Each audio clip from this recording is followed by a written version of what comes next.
Hello, people. Hello, hello, hello, hello, hello, hello. How are you? Hello, people. Yes, people. कैसे हैं आप लोग? कैसे हैं आप लोग?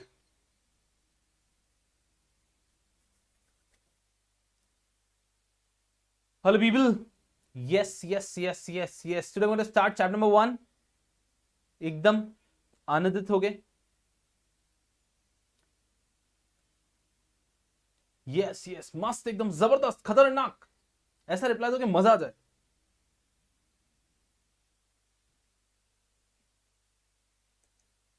बस बस बस बस बस, रुकना नहीं है. बोलते रहो, बोलते रहो, बोलते रहो. अरे बोलते रहो, बस बोलते रहो कि कैसे हो आप लोग. रुकना नहीं है.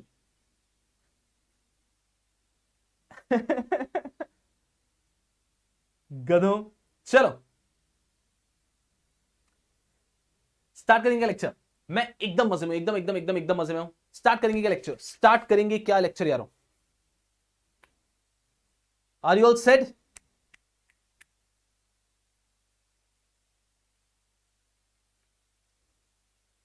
चलिए, बहुत बहुत बहुत बहुत बढ़िया. यस पीपल, आज हम ना रुकेंगे, हम ना झुकेंगे. हम without wasting any time we're going to hit chapter number 1 today, that is Securities Contract Regulation Act 1956. चलिए यार, तो चलिए शुरू करते हैं. Shall we? Shall we? Shall we? Shall we? Shall we? Shall we? Yes, yes, yes, yes. That's the spirit. That's the spirit, people. चलो बताओ. Yes, without wasting any time, let's hit with chapter number 1. फटाफट से quick recap कराता हूं. Quick recap कराता हूं. भाई साहब, हमने क्या देखा? हमने सिलेबस का ओवरव्यू देख चुके हैं. सिलेबस पहले याद हो जाना चाहिए, तो फिर चैप्टर में जाने का मजा आएगा. सिलेबस सर याद हो चुका है. सिलेबस क्या है आपका? सिक्योरिटीज लॉ का 100 मार्क्स का पेपर आता है. नई चीज बताई सर आपने, हमें तो पता ही नहीं था. ठीक है. तो सब्जेक्ट का नाम है securities law and capital market. And market नहीं, एंड कैपिटल मार्केट. ठीक है. हाँ, मैं वापस बताऊंगा. जब तक आपको याद नहीं हो जाएगा तब तक बताऊंगा. ये पार्ट ए और पार्ट बी में डिवाइडेड है. Part A and part B. अजी हमें पता है. नहीं, मैं फिर से बताऊंगा. नहीं, मुझे बताने दो. This is divided in part A and part B. ठीक है. जो पार्ट ए है दैट इज फॉर 70 मार्क्स. जो पार्ट बी है that is for 30 marks. 70 and 30. 70 marks का पार्ट ए है, 30 मार्क्स का पार्ट बी है. ठीक है. 70 मार्क्स के अंदर मुझे बताओ कितने चैप्टर्स हैं. नहीं, मुझे बताओ कितने चैप्टर्स हैं. दीप पूछ रहे हैं कि सर पूरा चैप्टर होगा क्या? हाँ, आज पूरा चैप्टर हो जाएगा और इस वीकेंड तक सिलेबस हो जाएगा. ठीक है ना. आज पूरा चैप्टर हो जाएगा, इस वीकेंड तक आपका सिलेबस हो जाएगा. ठीक है. और आप बोलो तो अगले मंडे को आपका एक मॉक टेस्ट लेके खत्म कर देता हूं सिलेबस. ठीक है गधों. चलो, so part is for 70 marks, part B is for 30 marks. आप लोगों ने बताया कि पार्ट ए के अंदर है 3 act and here there are 11 regulation. बहुत ही बढ़िया. तो 3 एक्ट कौन से हैं? SCRA 1956, SEBI act 1992 and depositories act 1996. 11 regulations कौन से? नहीं भैया नहीं, ये मैं अपेक्षा नहीं करता कि आपको याद होगा. 11 रेगुलेशंस जो धीरे धीरे समय के साथ हम पढ़ते रहेंगे. पार्ट बी के अंदर 30 मार्क्स के लिए है. यहां पे कोई लॉ नहीं है, यहां पर सिर्फ है कुछ सुंदर सुंदर कंसेप्ट्स. यहां पे कुछ सुंदर सुंदर कंसेप्ट्स हैं, यहां पे लॉ बिल्कुल भी नहीं है. तो ये हो गया सिलेबस. अभी हम क्या कर रहे हैं देखो सुनो. सिलेबस को हम सिलेबस का सबसे पहले पार्ट पे फोकस कर रहे हैं. पार्ट ए का भी ये 3 एक्ट है. तो हमारा सबसे पहला टारगेट होगा, शॉर्ट टर्म टारगेट, कि हमें क्या करना है. फोकस करो अच्छे से. हमें क्या करना है? ये तीनों एक्ट रैप अप करने. अभी क्लियर?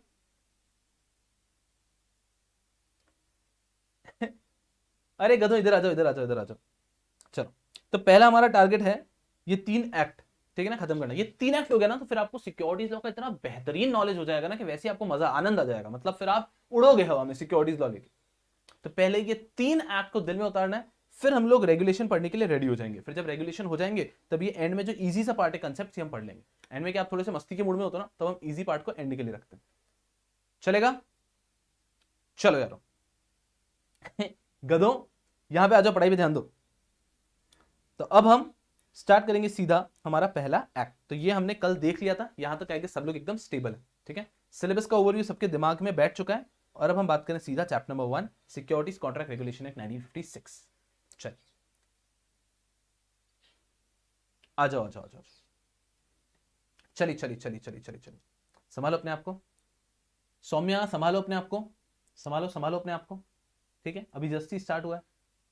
ओके चलिए, यस यस, अब थोड़ा सा पेशेंस रखो, एकदम शांति से, पहले खुद के दिमाग में सोच लो, सिलेबस याद हो गया ना? Yes, part A, part B, 3 act, 11 regulation, part B is just about concept, 30 marks का एग्जाम आएगा, लड्डू है, पार्ट बी पूरा का पूरा लड्डू है। तो अब हम आते हैं पार्ट ए के ऊपर। चलो सबसे पहले एक लंबी सी सांस लो, चलिए चलो पार्ट ए के बारे में थोड़ी सी बात करते हैं। ये दिख रहा है आपको? ये दोनों कौन है बताओ? ये दोनों कौन है? ये दोनों कौन है?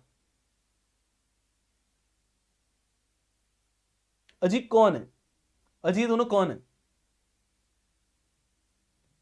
आर्यन बहुत प्यार से बोल रहा है कि ये बुल है जी और ये बियर है जी। बियर मतलब BEAR वाला बियर है जी, ठीक है। चलो तो ये बुल है और ये बेर है। बुल एंड बेर को हम एक अलग नजरिए से देखते हैं when it comes to share market. Securities market में बुल और बेर एक चीज को डिपिक्ट करते हैं, ठीक है। बुल और बेर क्या डिपिक्ट करते हैं मुझे बताओ, आप लोगों को क्या पता है? What do you think? Bull depicts what and बेर डिपिक्ट्स व्हाट? ये किसे दर्शाते हैं बुल एंड बेर?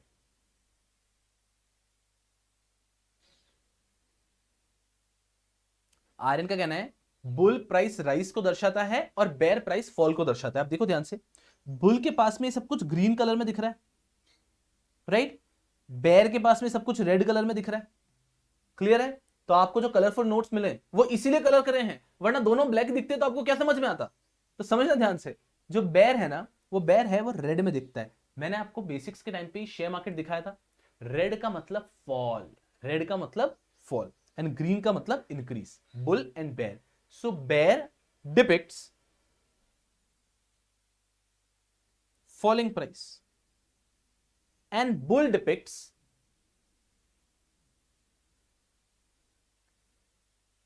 increasing price। बेर क्या डिपिक्ट करता है? फॉलिंग प्राइस, और बुल क्या डिपिक्ट करता है? Increasing price. चलो ठीक है सर, समझ गए। बेर डिपिक्ट करता है फॉलिंग प्राइस, बुल डिपिक्ट करता है इंक्रीजिंग प्राइस। बट सर ऐसा क्यों? बट सर ऐसा क्यों? बेर एंड बुल क्यों ऐसा? आ जाओ दिखाते हैं आपको। चलो बुल देखोगे क्या? अजी बुल देखोगे क्या? मुझे बताओ, बुल देखोगे कि बेर देखोगे? पहले पहले आप लोग बुल देखोगे कि बेर देखोगे, ये बताओ मुझे। चलो पहले आप लोग बुल देखेंगे या बेर देखेंगे? चलो पहले मैं आपको दिखा देता है bull. If there is a bull and a bull is hitting someone, focus करना चाहिए क्या कह रहा हूं। If there is a bull and bull is hitting someone, bull hit someone like this. ये बुल है, ये आता है और ऐसे करके हिट कर देता है। Are you understanding? Bull hit someone like this. I you understanding कि यहां पर कोई व्यक्ति है, ये बुल आया, बुल आएगा और ऐसे हिट करेगा। तो are you understanding the curve is becoming like this? Curve कैसा बन रहा है? ऊपर की तरफ का इंक्रीजिंग कर्व। ये बुल आया, डुक डुक डुक डुक डुक, तो ये बुल ने कैसे मारा? नीचे से ऊपर की तरफ। तो दिस इज इंक्रीजिंग ट्रेंड ना, तो बुल शोज इंक्रीजिंग ट्रेंड। वही अगर बेर कभी किसी को मारता है तो बेर किस तरह से मारता है? ये बेर ऐसे चलता है और बेर इस प्रकार से दोनों पंजों को इस तरह से मारता है। तो सामने वाला जो व्यक्ति होता है, सामने जिस पे भी अटैक कर रहा है, जान में जो भी जानवर है, उसको बेर दोनों हाथ से इस प्रकार से मारता है। तो जब बेर किसी को मार रहा है, बेर हिट करता है, तो don't you think it is a downward trend? It is a downward trend. And bull जब मार रहा है, it is an upward trend. समझ में आ रहा है? समझ में आ रहा है? कहीं भूलेंगे तो नहीं? भूल तो नहीं जाओगे? तो ध्यान रखना हमेशा कि बुलिश ट्रेंड जब कहते हैं, बुलिश ट्रेंड, ये तो बुल है, मतलब प्राइस इंक्रीज की बात कर रहा है। अब वो एक्सपेक्टेड प्राइस हो सकता है या फिर पिछली प्राइस की बात कर सकते हैं। For example, this share has shown bullish trend for last 1 month, मतलब पिछले 1 महीने से ये शेयर बढ़ रहा है, ठीक है। This share is expected to be bullish for next 1 month, मतलब ये शेयर अगले 1 महीने तक बढ़ेगा। तो जहां पे भी आपको इंक्रीज शो करना है, वहां पे बुलिश बोला जाता है, बुल बोला जाता है। और वहीं जब बेरिश होता है, this share looks very bearish, मतलब ये शेयर गिरने की संभावनाएं रखता है। आ भी क्लियर? कोई परेशानी की बात ही नहीं होनी चाहिए। तो ये हो गया अबाउट बुल एंड बेर। ये हो गया about bull and bear. Very easy concept. अरे आप समझो कि कोई भी चीज का कंसेप्ट तो पीछे लॉजिक तो होगा ही नहीं ना, अब भूल ही नहीं सकते हम, है ना। Bullish bearish, bullish bearish. और क्या करना आप लाइफ में, आज किसी एक व्यक्ति को ढूंढना, किसी को भी ढूंढना, CS, CA, CWA, LLB, BCom, MCom, जो मिले उसको ढूंढना, लाइब्रेरी में जाना और चीख चिल्ला के ये कंसेप्ट सबको समझा देना। Once you explain this concept to someone ना, फिर भाई साहब आप ये कंसेप्ट लाइफ में नहीं भूल पाओगे, एक बार आपने जब किसी को समझा दिया फिर। बहुत आसान है guess. Bullish trend expected increase in price, increasing trend, and bearish trend decreasing trend. Colour तो आई गेस बहुत इजी याद रखना, red shows falling and green shows increasing trend. Clear है क्या? चलो, I hope you are all with me, clear. बहुत easy सी बात है, तो ये कभी भी लाइफ में आएगा तो इसका ध्यान रखना। बुल बेयर, अब मुझे लगता है कि ये लिखने की भी जरूरत नहीं है यहाँ पे,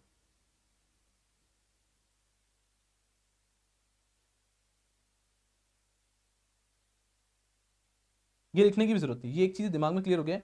बुलिश मतलब इंक्रीज, बेरिश मतलब डिक्रीज। क्लियर है हम लोग? Very easy. चल बहुत बढ़िया, बहुत बढ़िया, बहुत बढ़िया। चल बहुत ही बढ़िया। अब बात करते हैं थोड़ा सा SCRA चैप्टर के बारे में। चलो आ जाओ। Chapter 1 securities contract regulation act 1956।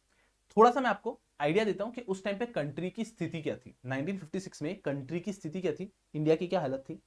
India की हालत कुछ ऐसी थी कि जिस प्रकार से आज की तारीख में आपको रियल एस्टेट के एजेंट मिलते हैं ना कहीं पे भी, आप बच्चे अगर अपनी होम टाउन में है तो आपको इतना नॉलेज नहीं होगा, लेकिन जिस दिन आप अपने होम टाउन से बाहर निकलेंगे, आप कॉलेज में एडमिशन लेने के लिए जाएंगे, राइट, तो आपने ऐसा देखा होगा कि जहां पे आप कॉलेज में एडमिशन लेंगे उसके पास में किराने की दुकान वाला भी रियल एस्टेट एजेंट है, कि वो भी आपको फ्लैट किराए पे दिलवाता है।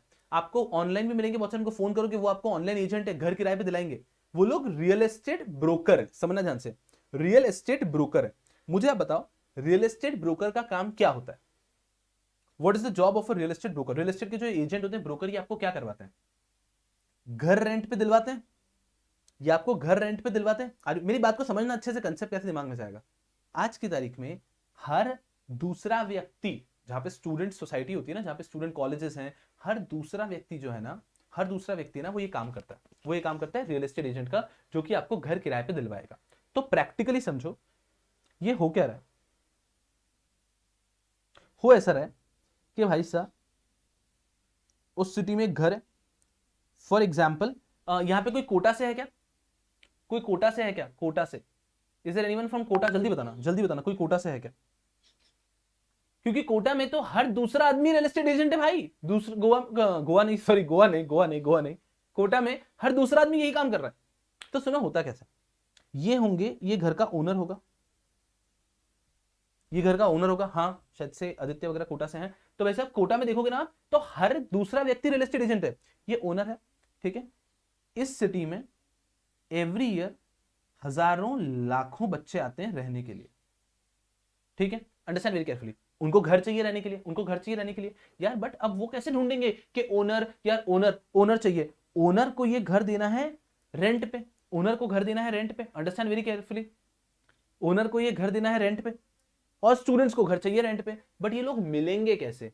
तो क्या होता है, कुछ लोग ये बिजनेस चालू कर देते हैं कि हम बन जाएंगे रियल एस्टेट एजेंट।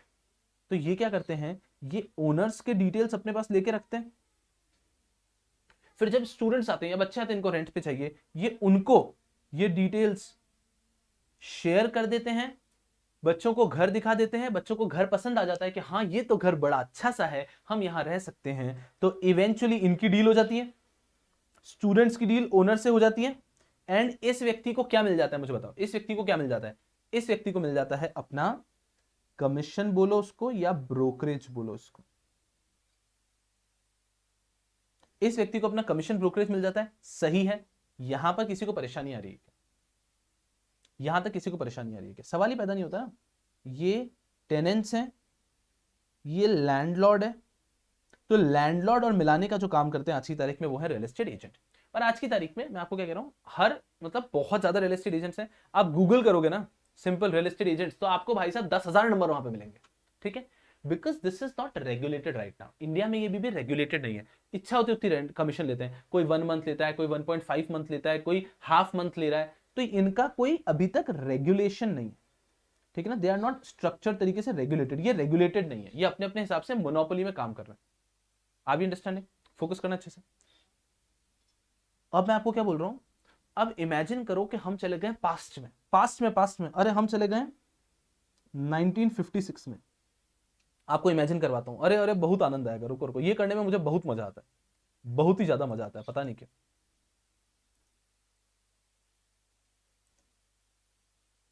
देखो देखो, एक चीज करके दिखाएगा मैं।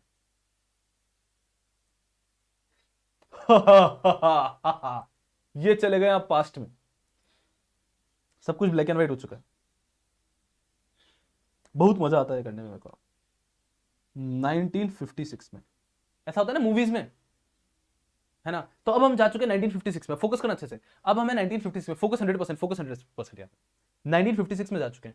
1956 में पता है क्या हो रहा था? 1956 में जिस तरह से आज मतलब जिस तरह से अभी हम देखते हैं रियल एस्टेट एजेंट ना, कोई भी व्यक्ति बना हुआ एजेंट और कोई भी डील करवा रहा है, उसी प्रकार से उस टाइम पे कोई भी व्यक्ति स्टॉक एक्सचेंज चला रहा था। मतलब क्या होता था, this is a shareholder, there's a shareholder here, ठीक है, he has, for example, he is holding 500 shares of Reliance. Of course, मुझे बताओ 1956 में डीमैट का कंसेप्ट इंडिया में था क्या?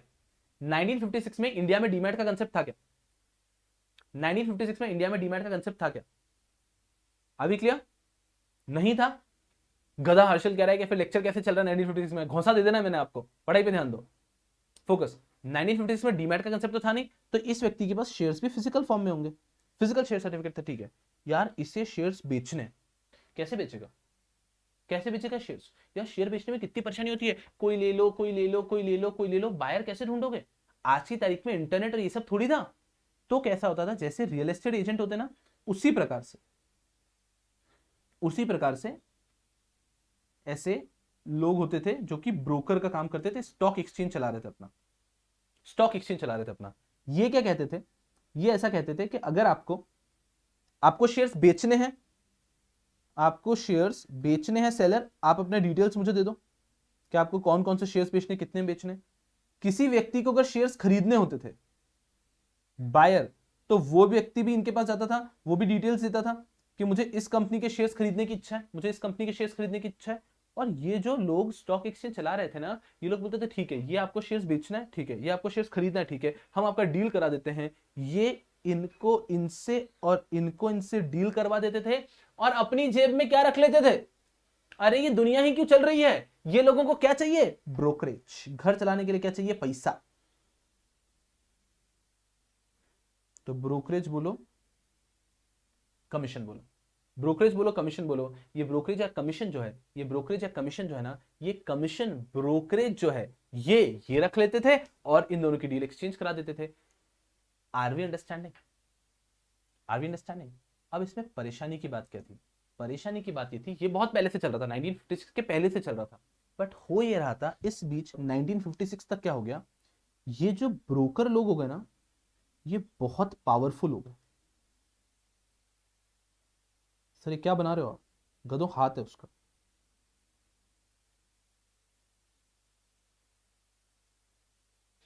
ये ब्रोकर लोग बहुत पावरफुल होने लग गए।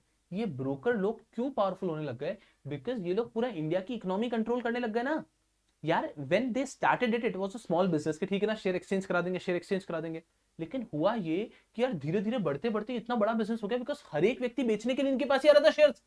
Everyone who had to sell shares वो इन्हीं के पास आ रहा था, everyone who had to buy shares वो इन्हीं के पास आ रहा था। so they were practically controlling the economy। Focus concept पे। so they were prior to 1956 practically about to control the entire economy। आज की तारीख में एक दिन शेयर मार्केट की छुट्टी होती है, you can not even think, hundreds of crore का नुकसान हो जाता है, एक दिन शेयर मार्केट की छुट्टी और हंड्रेड्स ऑफ करोड़ का नुकसान। तो भाई साहब उस जमाने में इतना बड़े मार्जिन पैमाने पे तो काम नहीं होता था, बट छोटे पैमाने पे होता था, एक स्मॉल लेवल पे भी होता था, but that was also a huge proportion in comparison to other businesses. तो यार ये लोग जो अनरेगुलेटेड लोग थे, they were becoming very powerful, और गवर्नमेंट को ये डर था, फोकस करना अच्छे से। गवर्नमेंट को ये डर था कि यार ये लोग इतने पावरफुल हो गए, ये लोग आज नहीं तो कोई पूरा का पूरा इंडियन इकोनॉमी को ये लोग कंट्रोल करेंगे। आज की तारीख में स्टॉक एक्सचेंजेस इंडिया का पूरा इकोनॉमी कंट्रोल करते हैं। आज स्टॉक एक्सचेंज अगर गिर जाएगा तो पूरा मार्केट हिल जाता है, मार्केट हिल जाता है, मतलब सबके बिजनेस एकदम, लोगों की हालतें खराब हो जाती है। तो भाई साहब उस जमाने में गवर्नमेंट ऑफ इंडिया को समझ में आया, सेंट्रल गवर्नमेंट को समझ में आया that these people are getting very very strong. अब इनको कंट्रोल कैसे करें इनको। अब देखो यार, ये तो इनका इंडिविजुअल बिजनेस, इन्होंने तो बिजनेस चला दिया ना। अरे आप समझो जैसे कि आज OLX है ना, OLX है तो OLX किसी के दिमाग का तो आइडिया है ना कि यार सेकंड हैंड प्रोडक्ट लोग यहाँ पे लिस्ट करेंगे और बायर भी यहाँ पर आएंगे और यहां से परचेस करके चलेंगे क्विकर। वो किसी व्यक्ति का आइडिया है ना। उसी तरह से 1950 के पहले किसी व्यक्ति का आइडिया था यार। अब गवर्नमेंट ऐसे कैसे उनके बिजनेस को बोल दे कि नहीं नहीं नहीं तुम्हारा बिजनेस बंद करो, बंद कैसे करवाएगी। क्या करे क्या करे क्या करे। Law makers have always been very smart just to ensure कि कंट्रोल इनके हाथ में नहीं रहे। इसके लिए वो लेकर आए थे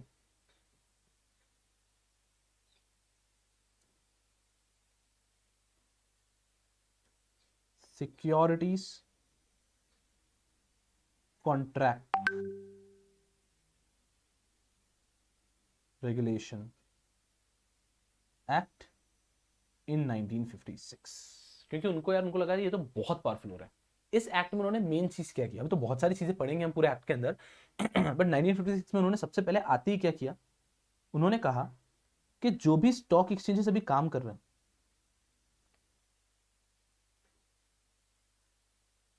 जो भी स्टॉक एक्सचेंजेस अभी काम कर रहे हैं 1956 के पहले, उन सबको कंपल्सरीली, फोकस करना अच्छे से, उन सबको कंपल्सरीली अपने आप को कराना होगा रिकॉग्नाइज्ड।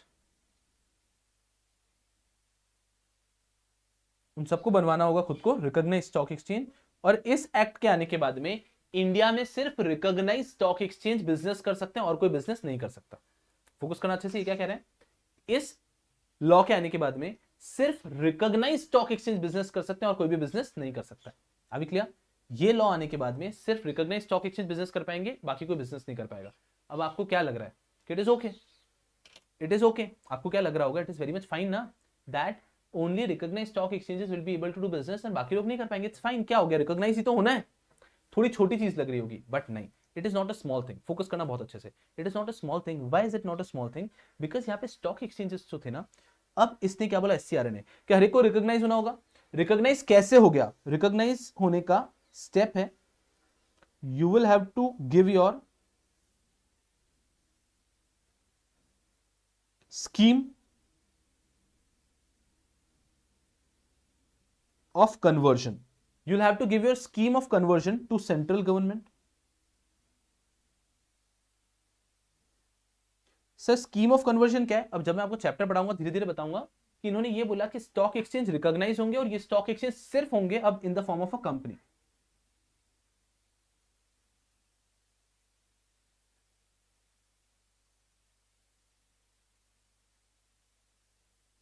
अब स्टॉक एक्सचेंज हो पाएंगे सिर्फ इन the form of a company. पहले स्टॉक एक्सचेंज सोसाइटी के फॉर्म में, बॉडी ऑफ इंडिविजुअल, कुछ भी कह के चला रहे थे। स्टॉक एक्सचेंज कुछ भी कह के चला रहे थे, बट इन्होंने कह दिया 1956 में एक्ट आया। अब इन्होंने एक्ट में क्या बोला कि नहीं, स्टॉक एक्सचेंज, सारे स्टॉक एक्सचेंजेस को बनना होगा रिकॉग्नाइज्ड। सिर्फ जो गवर्नमेंट से रिकॉग्नाइज्ड है वही बिजनेस कर पाएंगे, ठीक है। स्टॉक एक्सचेंज कंपलसरी किस फॉर्म में होगा, कंपनी के फॉर्म में। ये आपके दूसरे फॉर्म के भी नहीं चलेंगे। तो आपको क्या करना है, आपको एक स्कीम बनानी है कि आपके एग्जिस्टिंग स्टॉक एक्सचेंज को आप कैसे कंपनी में कन्वर्ट करो। वो स्कीम आपको देनी है सेंट्रल गवर्नमेंट को। सेंट्रल गवर्नमेंट आपकी स्कीम को जैसे ही अप्रूव कर देगा, आप बन जाओगे रिकॉग्नाइज्ड स्टॉक एक्सचेंज और आप बिजनेस कंटिन्यू कर लोगे। क्या कहा इन्होंने, समझ में आ रहा है। SCRA ने आके क्या बोला, सिक्योरिटीज कॉन्ट्रैक्ट रेगुलेशन एक्ट, कि इंडिया में जहां पे भी सिक्योरिटीज में कॉन्ट्रैक्ट हो रहा है ना स्टॉक एक्सचेंज को, उसको हम रेगुलेट करने के लिए लाए। तो ये जो अभी तक आप स्टॉक एक्सचेंज चला रहे हो ना अपने घर में अपनी इच्छा के हिसाब से, नहीं चलेगा। इसको कंपनी के फॉर्म में कन्वर्ट करना पड़ेगा और सेंट्रल गवर्नमेंट से इसको रिकॉग्नाइज कराना पड़ेगा। तो आपको स्कीम सबमिट करनी है, हम उसे अप्रूव कर देंगे, फिर वो बनेगा रिकॉग्नाइज स्टॉक एक्सचेंज। ये लॉ के अंदर कहा गया। सुनना मेरे साथ, अभी तक स्टॉक एक्सचेंजेस को लगा ठीक है ना,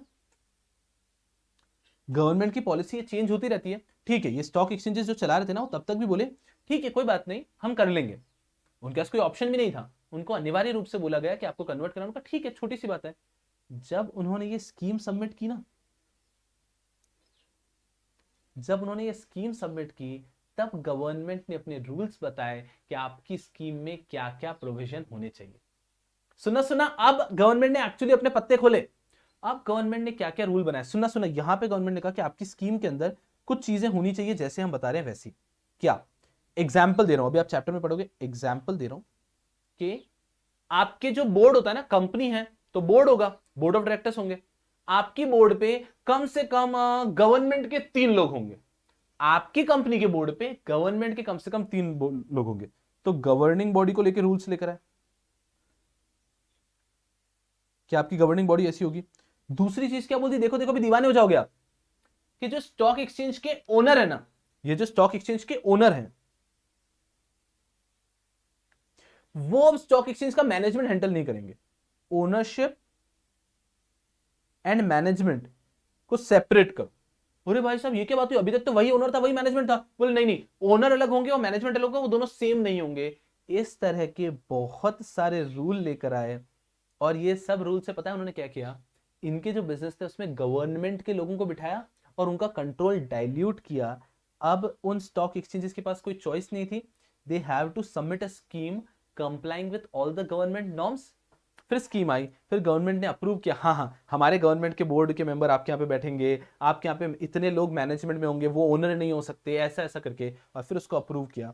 फिर वो बने रिकॉग्नाइज्ड स्टॉक एक्सचेंज। और ये लॉ आज तक इंडिया में है कि इंडिया में सिर्फ रिकॉग्नाइज्ड स्टॉक एक्सचेंज ही स्टॉक एक्सचेंज का बिजनेस कर सकते हैं। शेयर मार्केट के बाइंग और सेलिंग का बिजनेस सिर्फ रिकॉग्नाइज्ड स्टॉक एक्सचेंज कर सकते हैं। अभी तक मैंने चैप्टर शुरू भी नहीं किया, अब मैं चैप्टर शुरू करूंगा। Have you understood the intention of this act? इस एक्ट का इंटेंशन क्या था? इंटेंशन समझ में आया क्या? इंटेंशन समझ में आया क्या?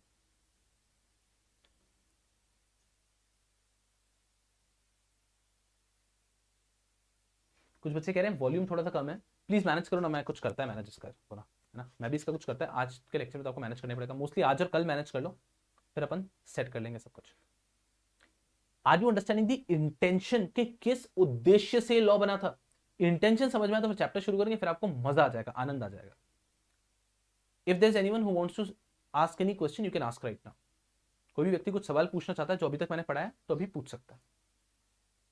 दैट इज द इंटेंशन कि भाई उनसे कंट्रोल लेना था और थोड़ा सा कंट्रोल का डाइल्यूट करना था, वरना पूरा का पूरा कंट्रोल उसका इकोनॉमी वो लोग कंट्रोल करेंगे ना। फिर ऋतु पूछ रहे स्कीम ऑफ कन्वर्जन क्या है, बताऊंगा मैं, हमारे इसमें आएगी चैप्टर में, don't worry.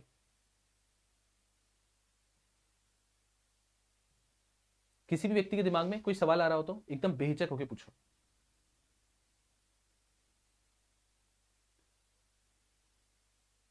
Scheme of conversion ऋतु वापस आप, एक व्यक्ति एक ही बार पूछे, मैंने बताया वो आगे होगा, इसलिए एक बार रिकॉग्नाइज्ड स्टॉक एक्सचेंज एक्सप्लेन कर दीजिए। अंजलि कह रही है रिकॉग्नाइज्ड स्टॉक एक्सचेंज सिंपली मतलब एक ऐसा स्टॉक एक्सचेंज जिसको गवर्नमेंट ने रजिस्टर किया है। तो government recognized stock exchange is known as recognized stock exchange. वीरता पूछ रहे हैं अमित, पहले अमित का क्वेश्चन है, रुको पहले मोहित का क्वेश्चन है, गवर्नमेंट को कंट्रोल लेना था, यस डन। अमित पूछ रहे हैं स्टॉक एक्सचेंज का ओनर कौन है? सर स्टॉक एक्सचेंज के भी शेयर होल्डर्स होते हैं, स्टॉक एक्सचेंज के भी शेयर होल्डर्स होते हैं। Stock exchange is a company तो उसके शेयर होल्डर्स हैं। वीरता पूछ रहे हैं how they were controlling the market before the act? Veerta they were not controlling the market before the act. Government felt that there could be any day that they will be controlling the economy. उनको डर था कि यार ये पूरी economy पे इतना control, इतना बड़ा बिजनेस हो जाएगा ये, इसलिए गवर्नमेंट ने कंट्रोल अपने हाथ में लिया। रश्मि पूछ रहे बिफोर द एक्ट ब्रोकर कैसे मैनिपुलेट करते थे मार्केट? नहीं रश्मि, पहले इतना ज्यादा ब्रोकर का कंसेप्ट ही नहीं था, बिकॉज पहले स्टॉक एक्सचेंज ब्रोकर एक ही हुआ करते थे। 1956 के बाद में स्टॉक एक्सचेंज और ब्रोकर को अलग किया था, मैं बताऊंगा उस बारे में आपको भी। प्रणव पूछ रहे लिखना है क्या? नहीं नहीं नहीं, क्या लिखना है मैं बताऊंगा, ये लिखना नहीं है, बिकॉज ये सब चैप्टर में वापस कवर होगा, अभी तो मैं आपको ओवरव्यू दे रहा था।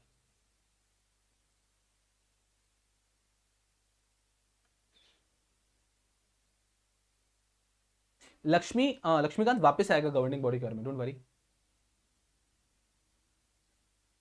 महेंद्र उस समय स्टॉक एक्सचेंज थे ही नहीं, उस समय जो स्टॉक एक्सचेंज थे वो कन्वर्ट हुए, उसके अलावा कोई स्टॉक एक्सचेंज नहीं थे।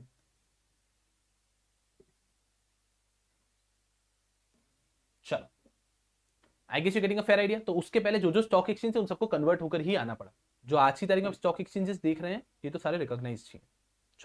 तो what I have told you is just I have given you a fair idea about the chapter कि ये चैप्टर 1956 में लाने की जरूरत क्यों पड़ी।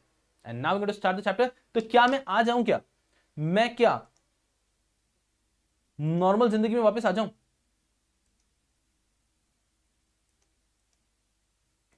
प्रेजेंट में आ जाऊं क्या वापस? चल,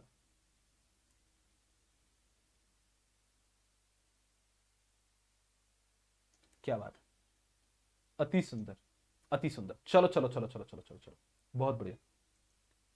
स्वागत कह रहे हैं कि स्कैम 1992 के बारे में कुछ बताइए। स्वागत अभी नहीं, अभी पढ़ाई पे फोकस कर रहे हैं हम लोग, जैसे जैसे जरूरत पड़ेगी तब हम बात करेंगे। So now you are back in 2021। अब हम बात करें chapter number 1 securities contract regulation act 1956 के बारे में। फोकस करो अच्छे से। चल, इंट्रोडक्शन पे आते हैं सबसे पहले इस चैप्टर की। The stock exchange suffer from certain limitation and require strict control over their activities in order to ensure safety in dealing thereon। Stock exchange पे बहुत स्ट्रिक्ट कंट्रोल की जरूरत है ताकि वहां पे जो भी डील्स हो वो सेफ रहे, नॉर्मल है।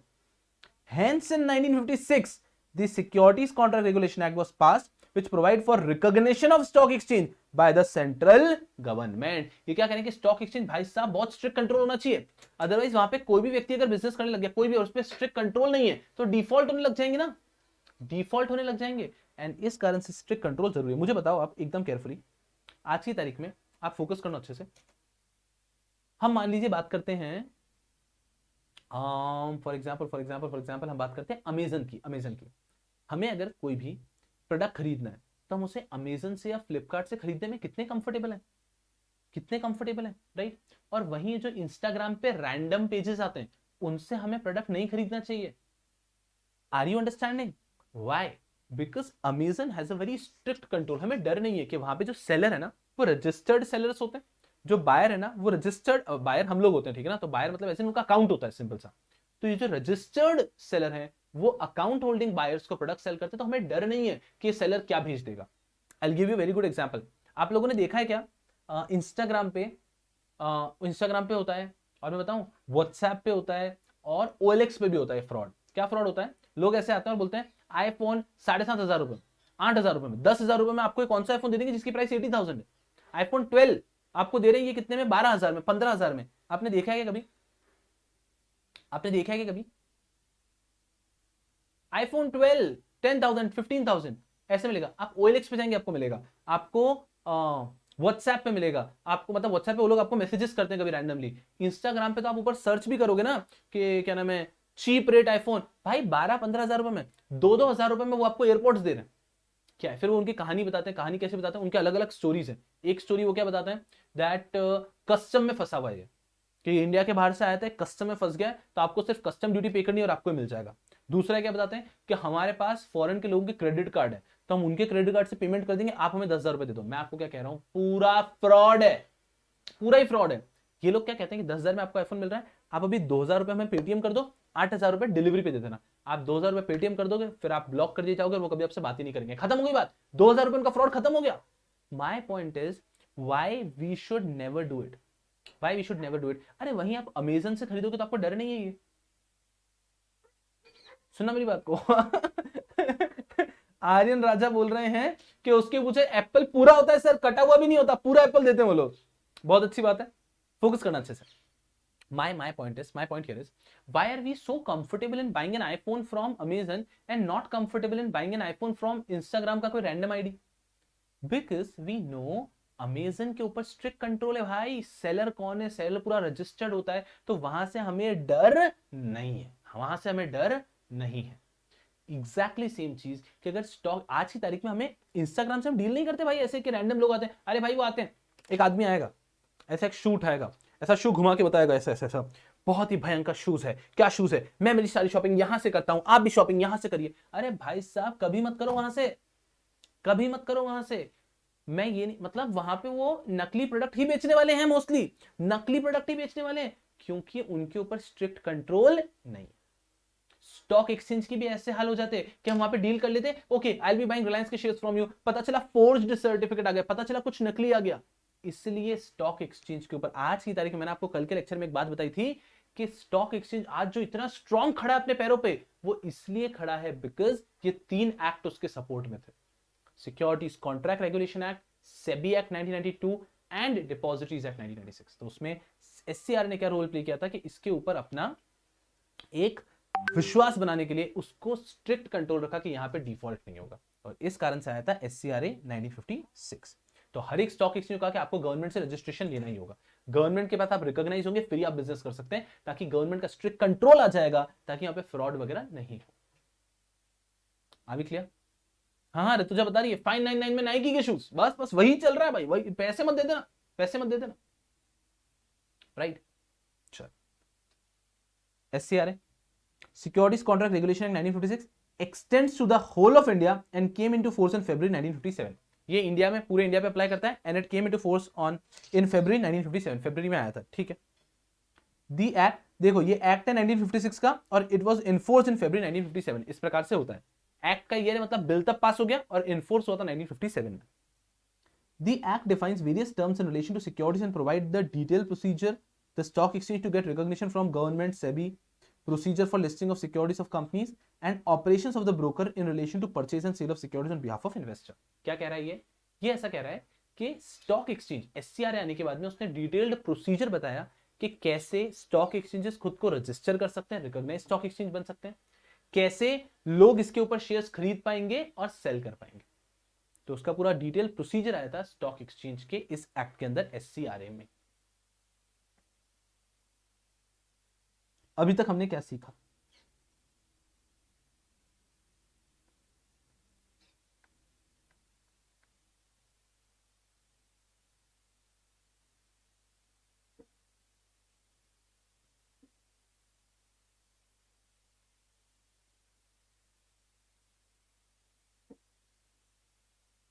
SCRA 1956 came into force in February 1957।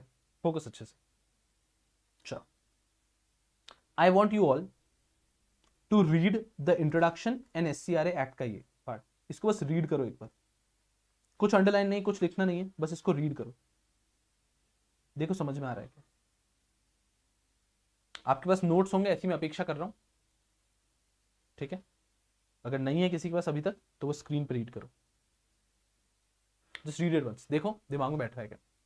बहुत आगे जाओगे। यश बता रहे हैं कि प्यूमा का उपमा भी आता है, एडिडास का एबिबास भी आता है। बहुत बढ़िया, बहुत बढ़िया गधों। चलो देखो, रीड करो इसे।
चलिए बालकों, एक बार रीड किया होगा आपने, ठीक है। फोकस करो अच्छे से। अरे गधों, आपने मुझे समझ क्या रखा है? आर्यन क्या पूछ रहा है मुझसे, सर कोई कोई पेज होते हैं जिस पे ट्रस्ट कर सकते हैं, मैं अभी आइडेंटिफाई करके बताऊं आपको गधों। चलो अब फोकस करो, मुझे बताओ ध्यान से, यहां पर एक वर्ड है क्या जिसने आपको परेशान किया है क्या? ये वर्ड यहां पे कैसे आ सकता है? इस बीच एक वर्ड होगा जिसने आपको परेशान किया है कि ये वर्ड यहां पे कैसे आ सकता है। What is that word? What is that word? You are surprise कि ये वर्ड कैसे आ सकता है।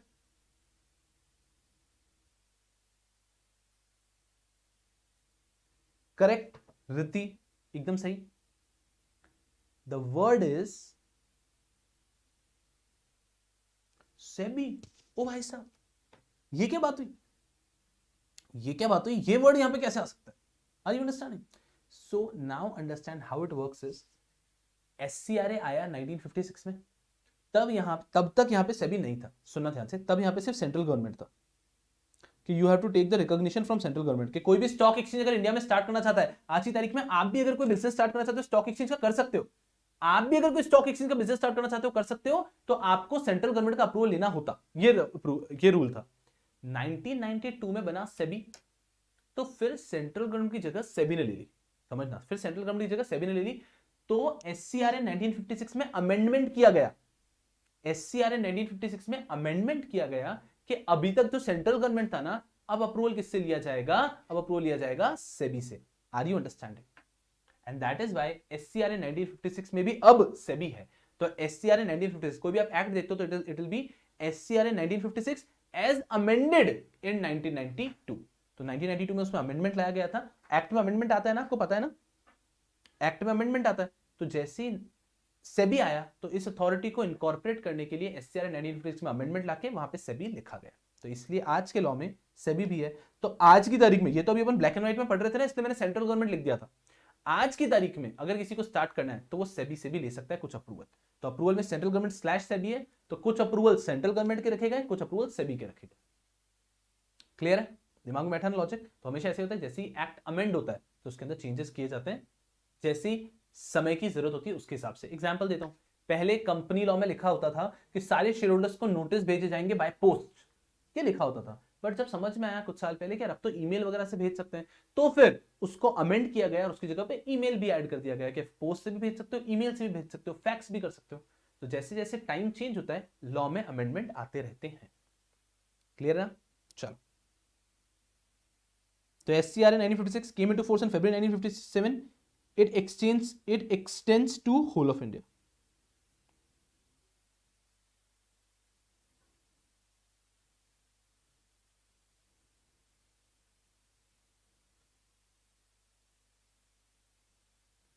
It extends to whole of India.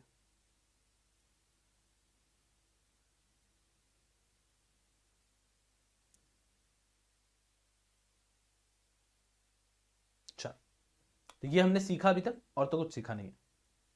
अब आएगा कुछ मजेदार चीज। कुछ भी नहीं लिखा है तो of course it includes Jammu and Kashmir. ठीक है, कुछ नहीं लिखा है मतलब it includes Jammu and Kashmir.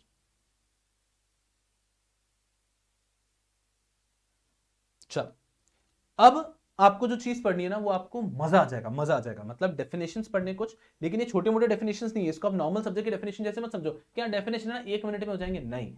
ये कुछ ऐसे डेफिनेशन है जिनके कंसेप्ट के ऊपर पूरा का पूरा सिक्योरिटीज लॉ बेस्ड है। सॉरी, चलो, पहली डेफिनेशन आ रही है आपके सामने, corporatisation. Read it by yourself once, read it by yourself once, फिर मैं पढ़ाएगा। खुद से कोशिश करो, देखो कॉर्पोरेटाइजेशन समझ रहा है क्या? What is corporatisation? Read it.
चलो बालकों, आई गेस आपने एक बार रीड किया होगा ना।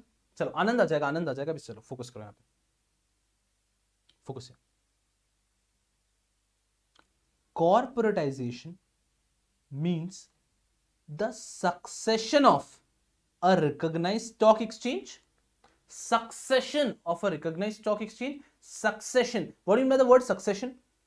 What do you think, what do you mean by the word succession? आपने सुना होगा ना, सक्सेसर है ये उसके, पहले ये था, पहले अशोका था, फिर अशोका 2 आया, फिर अशोका 3 आया, ये उनके सक्सेसर थे। तो सक्सेशन समझना। Corporatization means the succession of a recognized stock exchange being a body of individual or a society registered under the Societies Registration Act 1860. That's okay. By another stock exchange being a company incorporated for the purpose of, बाकी की बात है उसको छोड़ो अभी. What is corporatization? और दीवाने हो जाओगे आप, बस मेरे साथ बने रहो. इधर रहो, इधर इधर इधर इधर आ जाओ. राजा राजा सब इधर आ जाओ. फोकस करना अच्छे से. आनंद हो जाएगा, आनंद हो जाएगा. फोकस करो यहाँ.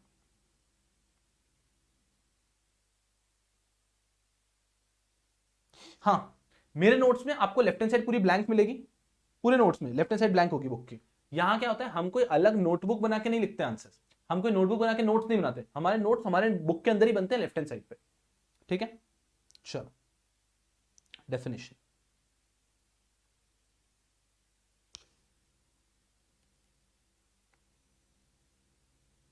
कॉर्पोरेटाइजेशन, फोकस करना अच्छे से. ये बात करें यहां पे कॉर्पोरेटाइजेशन. 100% फोकस यहां पे. What do you mean by corporatisation, मैं बताता है. आ जाओ यहां पे. कॉर्पोरेटाइजेशन मींस पहले स्टॉक एक्सचेंजेस जो थे ना वो किस फॉर्म में हुआ करते थे, मुझे कोई बताएगा क्या?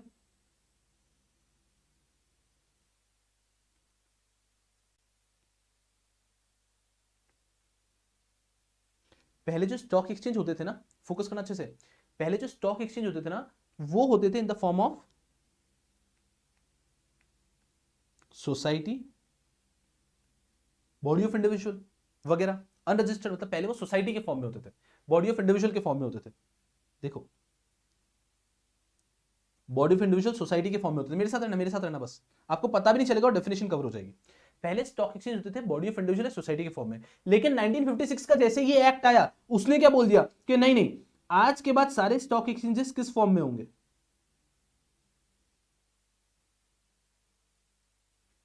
उसने कह दिया कि अब से सारे स्टॉक एक्सचेंज होंगे in the form of a company. In the form of a company. And this is known as corporatisation. समझना, द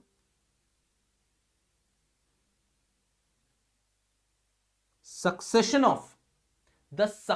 of focus करो अच्छे से, the succession of stock exchanges which were earlier in the form of society or body of individual into stock exchanges in the form of a company, this is known as corporatization. अरे नाम ही ना, the nomenclature itself says it, corporatization. मतलब जो पहले company form में नहीं थे उनको कंपनी फॉर्म में कर दिया. So earlier stock exchanges were in the form of body of individual society and societies under societies registration act 1860. ये भी आपको याद हो जाएगा. आप बच्चे अपने जब सेटिंग अप में पढ़ते हो ना, जो बच्चे बोध ग्रुप दे रहे हैं उन्होंने सेटिंग अप के अंदर पढ़ा होगा या पढ़ेंगे. आपके यहाँ पे सोसाइटीज का एक्ट भी है, सोसाइटीज रजिस्ट्रेशन एक्ट 1860. तो वहां पे आप देखते हो इस बारे में. यहां पे लिख देता हूं society under societies registration act 1860. Focus करना. तो stock exchanges were earlier in the form of body of individual और society under societies registration act 1860 and now they have been converted into stock exchanges in the form of a company. This is known as corporatization and hence corporatization is the keyword. यहां पर ये है, सुनना. Keyword यहां पर एक चीज है, मैं बताऊंगा इसके बारे में एक बहुत खास बात जो मैं डे 1 पे बताना पसंद करता हूं हर एक बालक को सिक्योरिटीज लॉ में. कीवर्ड यहां पर है सक्सेशन. फोकस करना अच्छे से. Corporatization is the succession of stock exchange which was earlier in the form of company, which was earlier in the form of body of individual society under Society Registration Act 1860 into stock exchange in the form of a company. Sir stock exchange करते क्या है बताता हूं.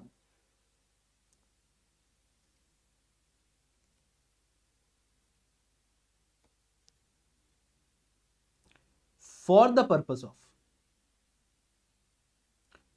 purpose of assisting, regulating or controlling, for the purpose of assisting, regulating or controlling the business of buying, selling or dealing in securities carried on by such individuals or society. And का तो हमें देखना भी नहीं है.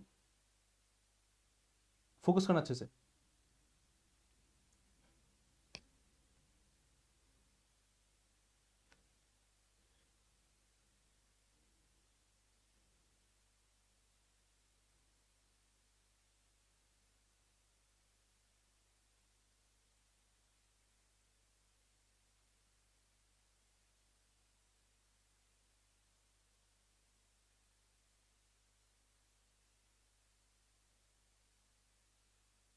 for the purpose of assisting, regulating, controlling. For the purpose of assisting, regulating, controlling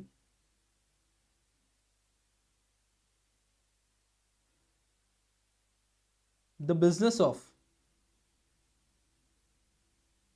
buying, selling, and dealing in securities. बस इतनी सी बात है और ये कॉर्पोरेटाइजेशन की डेफिनेशन खत्म हो गई. ये कॉर्पोरेटाइजेशन की डेफिनेशन खत्म हो गई. फोकस करना मेरे साथ में अच्छे से, ठीक है. कोई जल्दबाजी नहीं है कुछ भी लिखने की, फोकस करना अच्छे से. चलो हम क्या पढ़ने की कोशिश करें, हम पढ़ने की कोशिश करें डेफिनेशन ऑफ कॉर्पोरेटाइजेशन. अब सुनना अच्छे से मेरी बात को. पहला एक सवाल आता है, डेफिनेशन पे आ रहा हूं मैं वापस. पहला एक सवाल आता है एक व्यक्ति के दिमाग में, सर हमें क्या कोई भी डेफिनेशन को पूरा का पूरा वर्ड टू वर्ड याद रखना पड़ेगा क्या एग्जाम में लिखने time? No, the answer is no. ऐसा कहते हैं कि डेफिनेशन तो as it is copy paste करनी चाहिए, but it is practically impossible in a professional course that you can copy paste the definition. अगर आप ये चीज कोशिश भी करोगे तो आप 2 3 4 5 डेफिनेशन कॉपी करोगे और उसके बाद में आपको रियलाइज होगा कि नहीं कर सकता हूं मैं. तो सबसे बड़ी बात, it is impossible to write any answer or definition in the exact same words. Is it preferable? Of course I would say it is preferable, but it is impossible. हम रट नहीं सकते. As a teacher मैं भी नहीं रट सकता. I'll tell you, Shubham Suklecha has never been able to cram things up and repeat in the examination. हाँ भाई, मैं समझ सकता है और मैं उसको रिपीट कर सकता है, लेकिन मैं सेम लैंग्वेज नहीं लिख सकता. अब समझो सर, मार्क्स मिलेंगे क्या अगर हम हमारी पूरी लैंग्वेज में लिख देंगे? सुनो, बिल्कुल मिलेंगे, but you have to use keywords from the module. मतलब अपने नोट्स जो है पूरे मॉड्यूल की लैंग्वेज ही होती है, तो आपको जो कीवर्ड्स है ना वो मॉड्यूल के यूज करने पड़ेंगे, वो अपने नोट्स के यूज करने पड़ेंगे.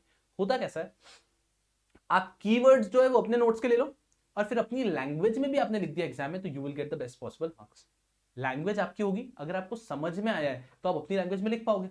और सिलेबस इतना वास्ट है ना बेटा जी कि आप रट नहीं सकते. जो व्यक्ति बहुत पावरफुल होगा, मैं तो सब रट लेता हूं, वो भी नहीं रट पाएगा, इतना वास्ट है सिलेबस आपका. तो इवेंचुअली आपको समझना ही पड़ेगा. So how you have to do it is कि आपको अच्छे से समझ लेना है. एक बार आपको चीज कंसेप्ट समझ आ गई फिर आप भूलते नहीं है. मुझे बताओ, अब ये कंसेप्ट आप लाइफ में भूलोगे क्या कि 1956 में ये स्टॉक एक्सचेंज इंडिविजुअली लोग चला रहे थे, बहुत पावरफुल हो रहे थे, तो गवर्नमेंट को लगा कि उनके हाथ से कंट्रोल लेना है, इसलिए एससीआर 1956 लेकर आए. ये कंसेप्ट है, कंसेप्ट नहीं भूलते. ठीक है, हम क्या भूलते हैं कि जो हमें याद रखना है वो हम भूल जाते हैं, बट हम कंसेप्ट नहीं भूलते कभी भी. फोकस करना अच्छे से. तो एक बार आपको कॉर्पोरेटाइजेशन का मतलब समझ में आ गया. पहले ये स्टॉक एक्सचेंज कंपनी के फॉर्म में नहीं थे, इनको जबरदस्ती कंपनी के फॉर्म में किया. This is corporatisation, right. एक बार उसको अच्छे से समझ लिया, कीवर्ड्स याद कर लिए, we are all sorted. Sir keywords तो रटने पड़ेंगे, रटना नहीं पड़ता है. जब आप उस चीज का मल्टीपल रिविजन करते हो, तो आपको कीवर्ड्स याद हो जाता है. उसके लिए मैंने ऑलरेडी एक चीज बच्चों के लिए कर रखी है. क्या? आप जाओगे इंस्पायर के यूट्यूब चैनल पे, आप उसमें प्लेलिस्ट में सर्च करोगे क्विक रिवीजन सिक्योरिटीज लॉ. तो मैंने क्या कर रखा है, मैंने बच्चों के लिए चैप्टर के क्विक रिवीजन बना रखे हैं. क्विक रिवीजन का मतलब क्या होता है, एक पूरा चैप्टर 10 मिनट में, 15 मिनट में, उसमें हर एक कंसेप्ट को ऐसा ऐसा ऐसा कर करके आपको मिल जाएगा पूरा प्लेलिस्ट. वो शुभम शुक्लेचा के चैनल पे भी है और इंस्पायर एकेडमी के चैनल पे भी है, दोनों के यूट्यूब चैनल पे आपको मिल जाएगा. उस प्लेलिस्ट के अंदर आपको चैप्टर्स मिलेंगे, वहां पे मैंने क्विक रिवीजन करके करवाया हुआ है. उससे होता क्या है, एक व्यक्ति जब बोर हो रहा है, चैप्टर 1 पढ़ लिया है, उसका क्विक रिवीजन देखा 15 मिनट का है. अब 15 मिनट का तो वो डेली जब मौका मिला देखेगा, तो उससे वो सारी चीजें मैं इतनी बार बोलता रहूंगा कि आपको इवेंचुअली कीवर्ड्स तो याद हो जाते हैं. थोड़े से कीवर्ड्स याद हो जाते हैं और डेफिनेशन खुद की लैंग्वेज में याद रखती है. बाकी एक स्टूडेंट ट्रस्ट मी रट नहीं सकता कभी भी. आप शुरू में सोचोगे बट एट द एंड नहीं पॉसिबल है, तो आपको अच्छे समझने पे फोकस करना है. तो कॉर्पोरेटाइजेशन हमें क्या समझा है, सुनना ध्यान से. कीवर्ड याद रखना होगा. क्या है कीवर्ड? सक्सेशन. कीवर्ड क्या है? सक्सेशन. फोकस करना. कॉर्पोरेटाइजेशन क्या होता है? आई एम सॉरी, कॉर्पोरेटाइजेशन क्या होता है? Corporatization is the succession of stock exchange which were earlier in the form of society under Societies Registration Act 1860 or body of individual into a stock exchange which is in the form of a company. पहले ये part याद कर लो, बहुत आसान है. अपनी language में ना सिर्फ आपको कीवर्ड ध्यान रखने हैं. Corporatization is what? Keywords क्या रखोगे? Corporatization is the succession. Corporatization is the succession of stock exchange which were earlier in the form of body of individual or society under Societies Registration Act 1860 into stock exchanges in the form of a company. याद हो गया? याद हो गया? खत्म हुई बात. सुनना, फोकस करना अच्छे से. ये हुआ. उसके बाद में नीचे क्या है? For the purpose of assisting, regulating, controlling. For the purpose of assisting, regulating, controlling. आप देखते ना, अपन रैप देखते ना, रैप एकदम आराम से इन लोगों का, मतलब एमिनम का देखते हो आप, एमईवी का देखते हो आप, आप बहुत सारे लोगों का रैप देखते होगे तो ऐसे करते ना, for the purpose of assisting regulating controlling, assisting regulating controlling, for the purpose of assisting regulating controlling the business of buying selling dealing in securities, for the purpose of assisting regulating controlling the business of buying selling dealing in securities. टिंग टिंग tiding, खत्म खत्म खत्म खत्म। नहीं नहीं नहीं नहीं, पूरा खत्म करना है, पूरी डेफिनेशन आपके दिल में उतर जानी चाहिए। दो डेफिनेशन मैं चाहता हूं पूरी याद रखें, एक है कॉर्पोरेटाइजेशन और एक है डीम्यूचुअलाइजेशन। क्यों है ये मैं आपको बताऊंगा बाद में, ठीक है। ये दो डेफिनेशन मैं चाहूंगा कि आप याद करते हुए चलें। पहला कॉर्पोरेटाइजेशन की डेफिनेशन चल रही है, ये डेफिनेशन बस मैं खत्म ही कर रहा हूं।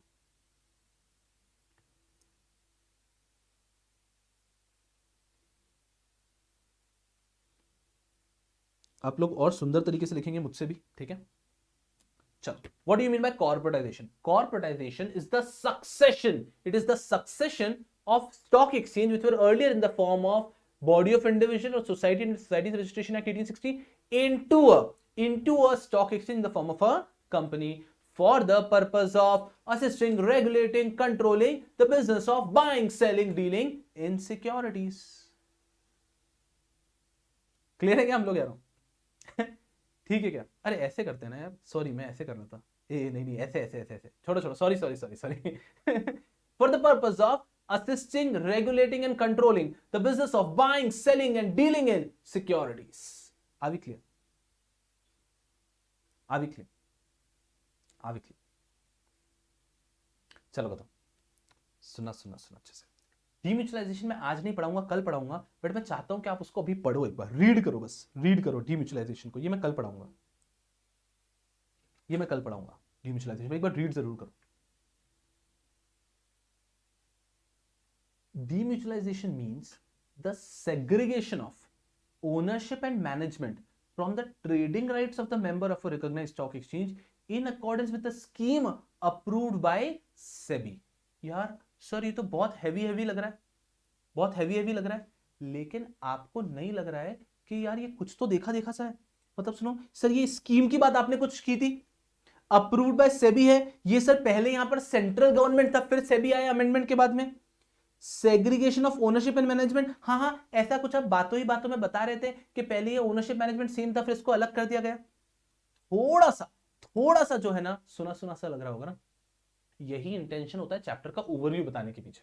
अब उसके साथ में आप पढ़ोगे ना आपको इजी जाएगा, अदरवाइज आप डायरेक्टली डेफिनेशन पढ़ते ना तो आप हाय दैया रे दैया ऐसे सोचते कि नहीं नहीं नहीं बाबा नहीं हो पाएगा।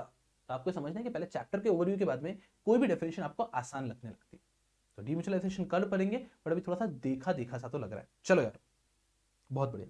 अब मैं क्या चाहता हूं, आप लोग इसे पेन डाउन कर लो। सुनो मेरी बात को, जिन बालकों के पास में नोट्स हैं वो तो ये जो फर्स्ट 1.1 पे पेन डाउन करोगे, ये जो ब्लैंक साइड है वहीं पे ही करोगे। जिनके पास अभी नोट्स नहीं वो कहीं पे भी आपकी नोटबुक में रख लो, बाद में इसमें पेन डाउन कर लीजिएगा, बाद में इसमें पेन डाउन कर लीजिएगा। तो अभी आपने तुरंत प्रभाव से पेन डाउन करना है। आज चैप्टर के ओवरव्यू में भी समय लग गया हमको, और क्या कल हम लोग डेफिनेशन पे रपारप आगे बढ़ जाएंगे, कोई परेशानी की बात नहीं, ठीक है। आज शाम को बैठ के किसी भी व्यक्ति को क्या करना आप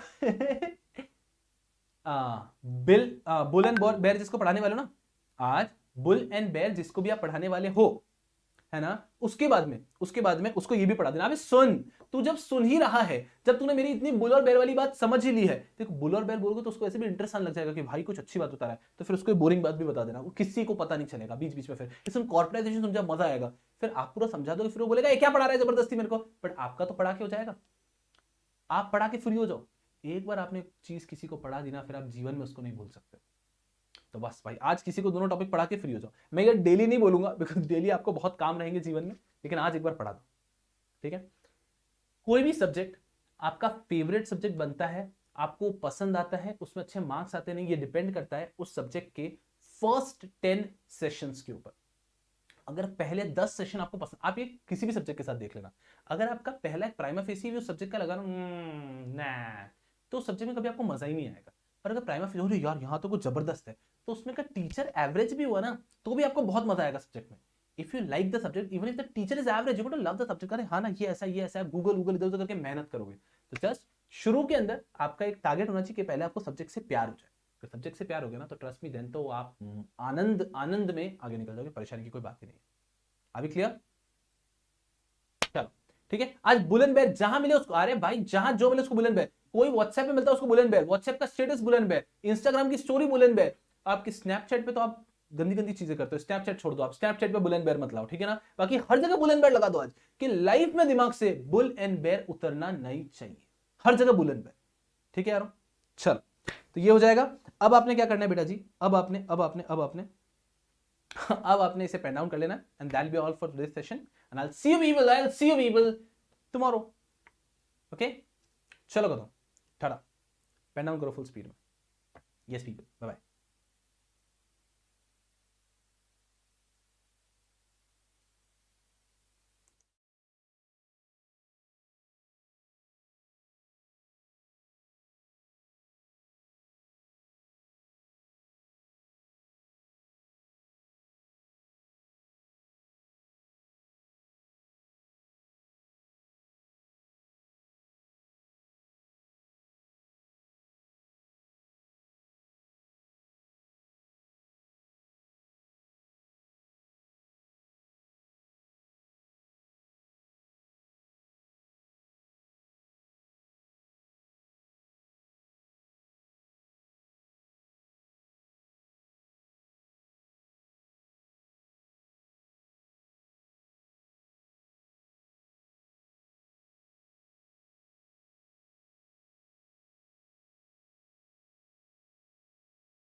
बेटा जी चलो, तो ये पेन डाउन कर रहे हैं आप, कंप्लीट करो।